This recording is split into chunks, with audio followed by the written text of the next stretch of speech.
నాన్న, ఏంటన్నా? నా జీవితంలో నేను నిన్నే ఎక్కువ కష్టపెట్టాను నాన్న. న్యాయంగా చూస్తే నువ్వే నా మీద ఎక్కువ కోప్పడాలి నాన్న. నాన్న, నన్ను కొట్టు తిట్టు ఏమైనా చేయనన్ను, కానీ దయచేసి లోపలే పెట్టుకుని కుమిలిపోకు నాన్న. నీకేమైనా పర్వాలేదు, ఆ పిల్లోడి జీవితం నాశనం కాకూడదని అందరి ముందు తప్పు ఒప్పుకున్నావు చూడు, అప్పుడే నువ్వు నా కొడుకు అనిపించావు. అన్ని పోయి బాధపడద్దు నాన్న, తిరిగి లేచి పరిగెట్టు.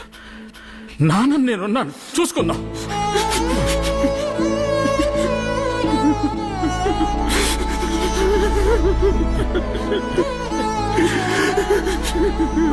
నాన్న